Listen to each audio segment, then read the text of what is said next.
Investment in securities market are subject to market risks.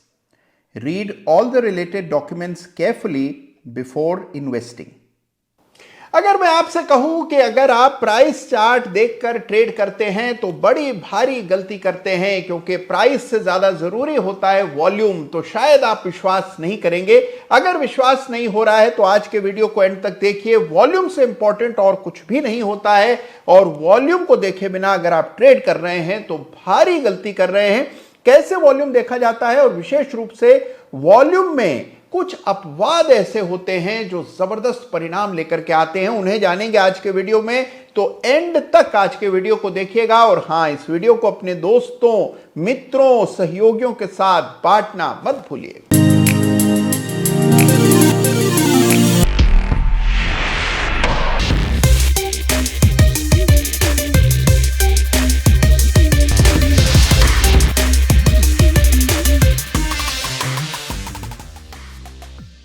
नमस्कार, जय श्री राम। भाई देखिए, चार्ट्स पर सबसे जरूरी क्या है? सबसे जरूरी प्राइस नहीं है, सबसे जरूरी है वॉल्यूम। वॉल्यूम से ज्यादा ताकतवर चार्ट पर कुछ भी और नहीं होता। कोई भी इंडिकेटर वॉल्यूम का सानी नहीं है। तो ये वॉल्यूम असल में क्या बताता है, कैसे देखा जाता है, क्या है गुर वॉल्यूम को सही तरह से पढ़ने का, ये आज के इस बहुत इंपॉर्टेंट वीडियो में मैं आपको बताने जा रहा हूं। ये वीडियो आपको बुकमार्क कर लेना चाहिए, सहेज कर रख लेना चाहिए, क्योंकि जो मैं आज आपको बताऊंगा ये कई किताबों में भी आपको नहीं पता लगेगा। ये बहुत इंपॉर्टेंट जानकारी है जो आपके ट्रेडिंग में बड़ा फर्क लाने की ताकत रखती है। तो इसीलिए इसे संजीदगी से सुनिए, बड़े ध्यान से सुनिए, कान खोल करके सुनिए कि कैसे वॉल्यूम के इस्तेमाल से ट्रेड किया जाता है। देखिए, सबसे पहले तो वॉल्यूम को लेकर के बड़ी अवधारणाएं हैं, लोगों को वॉल्यूम की समझ ही नहीं है। प्राइस वो कीमत है जिस पर कि आखिरी ट्रेड पड़ा था, इसीलिए प्राइस को लास्ट ट्रेडेड प्राइस कहते हैं। यानी जिस कीमत पर आखिरी सौदा हुआ था वो कीमत आपको चार्ट्स पर दिखती है, और वही आपकी ट्रेडिंग स्क्रीन पर आपको दिखती है। लेकिन कितनी क्वांटिटी का सौदा उस प्राइस के साथ हुआ था, यह आपको वॉल्यूम बताता है। तो देखिए, वॉल्यूम एक ऐसी चीज है जो आपको बताता है कि जो प्राइस आपको दिख रहा है उसके पीछे कितनी एनर्जी है, यानी कि कितनी ऊर्जा उस प्राइस के पीछे है। इसका अनुमान आपको वॉल्यूम देख करके पता लगता है। देखिए, प्राइस के साथ खिलवाड़ करना आसान है, प्राइस को मैनिपुलेट करना बहुत आसान है। 2 मिनट के लिए 100 रुपए के शेयर को 105, 110 का दाम दिखाना आसान होता है, लेकिन बड़ी क्वांटिटी का ट्रेड डालने के लिए बड़े पैसों की जरूरत होती है। अगर आप बड़ा वॉल्यूम दिखाना चाहते हैं तो बड़ी बड़ी क्वांटिटीज बाय करनी पड़ती हैं। इसके लिए बायर और सेलर दोनों लगते हैं, और बहुत ऊंची कीमतों पर आमतौर पर खरीद करनी पड़ती है, तब जाकर के वॉल्यूम दिखता है। तो वॉल्यूम के साथ खिलवाड़ करना प्राइस में खिलवाड़ करने के मुकाबले कई गुना ज्यादा मुश्किल होता है। इसीलिए मैं हमेशा वॉल्यूम को ज्यादा तरजीह देता हूं, ज्यादा ठोस, ज्यादा प्रमाणिक मानता हूं। तो वॉल्यूम को देखे बिना अगर आप ट्रेडिंग कर रहे हैं, या आपके पूरे ट्रेडिंग सेटअप में वॉल्यूम बिल्कुल कहीं है ही नहीं, कोई दखल ही नहीं है वॉल्यूम का, तो आपका ट्रेडिंग सेटअप अधूरा है, नौसिखिया है, शुरुआती है। आपको इसमें और गहरा उतरना है, एक ऐसा पुख्ता सेटअप बनाना है जिसमें वॉल्यूम को उसका स्थान मिले। देखिए, वॉल्यूम कभी कभी कुछ ऐसा कह देता है जो प्राइस पर दिखाई नहीं पड़ता, और वो जब कुछ कहता है तो उसको बड़े ध्यान से सुनना चाहिए। वॉल्यूम हमेशा कुछ कहे ये जरूरी नहीं है। कई बार वॉल्यूम बिल्कुल प्राइस के साथ कदम से कदम मिलाकर चल रहा होता है, और उस समय वॉल्यूम से कोई खास संकेत नहीं मिलते हैं। लेकिन कभी कभी प्राइस और वॉल्यूम के बीच में एक विरोधाभास बन जाता है, एक डाइवर्जेंस क्रिएट होती है जो कि मारक साबित होती है। तो इसीलिए प्राइस और वॉल्यूम को जब आप देखें तो वॉल्यूम को बड़े करीब से देखना चाहिए, कायदे से देखना चाहिए। एक चीज और जान लीजिए, मान लीजिए 100 शेयर का कारोबार हुआ, मैंने अमुक को 100 शेयर्स बेचे, तो वॉल्यूम हुआ कुल 100 शेयर्स का।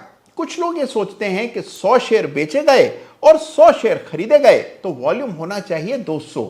ये बिल्कुल गलत है। वही 100 शेयर हैं, केवल उनका हस्तांतरण हुआ है, यानी कि हाथ बदली हुई है। मैंने अपने 100 शेयर किसी अन्य व्यक्ति को बेच दिए, तो कारोबार केवल 100 शेयर्स का हुआ, इसलिए वॉल्यूम केवल 100 हुआ।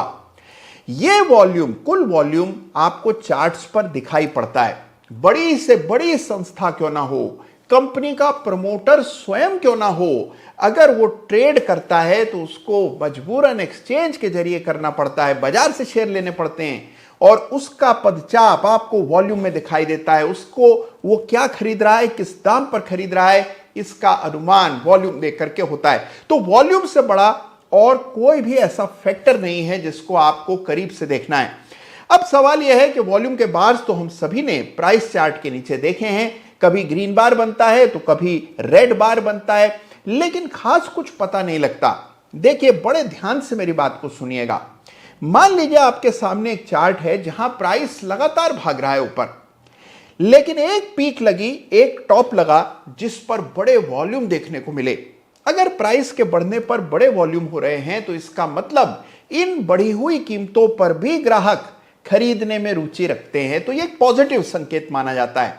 लेकिन अगर उससे भी ऊंचा एक पीक बना, इस बार वॉल्यूम पिछले बार की तुलना में कम है, इसका मतलब अब ग्राहकों की रुचि उतनी नहीं है जितने पिछली बार पीक बनने पर थी। तो अगर मान लीजिए हायर पीक्स प्राइस पर बन रहे हैं लेकिन मुकाबले के पीक्स वॉल्यूम में लोअर है, तो इसे कहते हैं वॉल्यूम डाइवर्जेंस। और वॉल्यूम डाइवर्जेंस बहुत ही उपयोगी चीज होती है। वॉल्यूम डाइवर्जेंस अगर इस तरह का आपको चार्ट पर दिख जाए, जैसा कि इस पिरामिड के चार्ट पर दिखाई पड़ रहा है आपको, यह घटना है 2023 की, जहां पर हम देख रहे हैं कि इस तरह का डाइवर्जेंस चार्ट पर बनता हुआ नजर आ रहा है। पहले एक पीक लगा, उसके बाद दूसरा पीक पिरामिड में लगा। पहले पीक की तुलना में दूसरा पीक प्राइस पर तो अच्छा खासा ऊंचा है, लेकिन यहां पर वॉल्यूम देखा जाए तो सेकंड पीक पर वॉल्यूम कदम से कदम नहीं मिला पाया प्राइस के, और उसके कारण आपने देखा क्या औंधे मुंह गिरा शेयर, बड़ी गिरावट आई। तो इसे कहते हैं वॉल्यूम डाइवर्जेंस। देखिए, जो लोग वॉल्यूम देखने में माहिर होते हैं, वॉल्यूम देखने में जिनकी महारत होती है, उन्हें पहले पता होता है कि अब पीक लगने वाला है। पीक जब बन रहा होता है, लोग पूरी तरह से तेजी में होते हैं, उस समय पहला ही संकेत वॉल्यूम से मिलता है कि नहीं, अब चीजें ठीक नहीं हैं, सावधान होने में बेहतरी है, पोजीशंस कम कर लेने में बेहतरी है। याद रखिए कि केवल वॉल्यूम डाइवर्जेंस देखकर कोई ट्रेड नहीं करना है, आपको वॉल्यूम डाइवर्जेंस के साथ साथ प्राइस को भी देखना है। प्राइस पर किस प्रकार के पैटर्न बन रहे हैं इसको भी देखना है, इंडिकेटर्स को भी देखना है, लेकिन पहला संकेत आपको हमेशा वॉल्यूम से मिलेगा। तो जैसा आप इस केस में देख रहे हैं कि प्राइस बढ़ा, पीक लगा, लेकिन उससे ऊंचे पीक पर वॉल्यूम कम था, इसे कहते हैं वॉल्यूम डाइवर्जेंस। ठीक इसके ऑपोजिट बनता है, जैसे देखिए सामने आपके कोटक महिंद्रा बैंक का चार्ट है। गौर से इस चार्ट को देखिए, हाल की बात है, कोटक महिंद्रा बैंक में बड़ी गिरावट आई। इस गिरावट की शुरुआत बड़े वॉल्यूम के साथ हुई, प्राइस ने एक मेजर सपोर्ट तोड़ा, सपोर्ट टूटते ही बड़ा वॉल्यूम। अब देखिए, अगर गिरावट में वॉल्यूम हो रहा है तो इसका मतलब यहां शॉर्ट पोजीशंस बन रही हैं, लोग अंधाधुंध शेयर बेच रहे हैं, यानी बिकवाली का दबाव साफ चार्ट पर दिख रहा है। अगर मान लीजिए उससे भी नीचे का बॉटम लगता है, लेकिन इस बार वॉल्यूम कम है, यानी जिसको बेचना था वो बेच गया। रोज रोज कोई पैनिक नहीं करता है। जब पहली बार कोई समाचार आपके सामने आता है, कोई नेगेटिव न्यूज आती है, आप बड़े डर जाते हैं, पैनिक में आते हैं, लेकिन कुछ समय बाद आप स्वयं महसूस करते हैं कि इतनी भी खराब खबर नहीं थी जितना सोचा था। अभी हाल ही की घटना को ले लीजिए, चुनाव परिणाम आए थे, उससे पहले एग्जिट पोल आए थे, एग्जिट पोल के बाद चुनाव परिणाम आए 4 जून को, बड़ी गिरावट आई। शुरू में बाजार पैनिक कर रहा था, लेकिन बाद में समझ आया कि चीजें उतनी खराब नहीं है। अक्सर बड़ी बुरी खबर आने के बाद कुछ समय बाद स्थिरता लौट आती है। जिसको बेचना होता है, जो पैनिक करता है, पैनिक कौन करता है? कमजोर निवेशक, नए निवेशक, छोटे निवेशक, खुदरा निवेशक, ये हैं जो पैनिक करते हैं। संस्थाएं और मजबूत निवेशक पैनिक नहीं करते हैं। तो आप देखिए कि जैसे ही पैनिक निकल गया, आपने देखा कि लोअर बॉटम बने प्राइस पर, लेकिन उस समय वॉल्यूम कम था। तो अगर गिरावट में वॉल्यूम कम है तो इसको बुलिश डाइवर्जेंस कहते हैं। जैसे ही प्राइस में ब्रेकआउट हुआ, आपने देखा फिर से तेजी बनी, island reversal pattern Kotak Mahindra bank के चार्ट पर आपको दिखेगा, वहां से हुई शानदार रिकवरी। ऐसा ही आपको लगभग तमाम उन चार्ट्स पर होता हुआ दिखाई पड़ा होगा जहां पर के बड़ा ब्रेकडाउन हुआ, बड़ी गिरावट आई, बड़े वॉल्यूम हुए, और उसके बाद एक सपोर्ट से टकराकर प्राइस में हुआ शार्प पुल बैक। अगर आप केवल वॉल्यूम को देखें, सबसे पहले कोई भी चार्ट जब आपके सामने लाया जाए, बाकी सब चीजों को इग्नोर करके सिर्फ वॉल्यूम देखिए, तो मेरा यकीन जानिए आपको पहले वो आभास हो जाएगा जो बाकी लोग मिस कर रहे होंगे।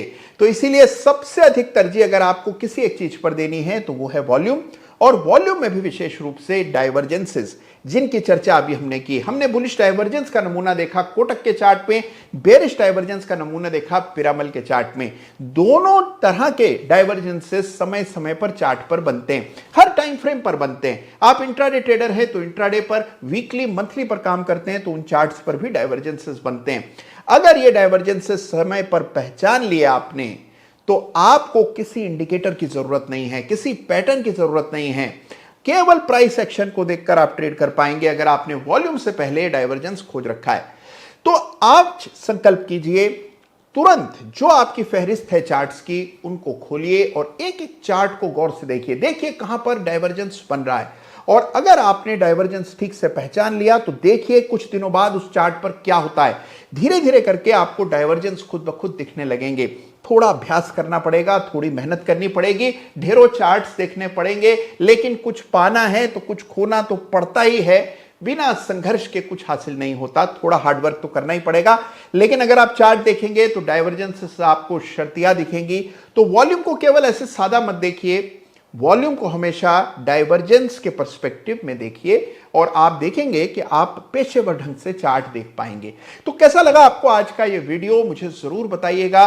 क्या डाइवर्जेंसेस आपने पहले इससे कभी चार्ट पर देखे हैं? अगर देखे हैं तो मुझे बताइएगा, और कहीं आपको वॉल्यूम डाइवर्जेंस कहीं दिख गया हो तो कमेंट में लिखिएगा, उस चार्ट को मैं भी जरूर देखूंगा। ख्याल रखिएगा अपना। धन्यवाद आपका। जय हिंद, जय भारत।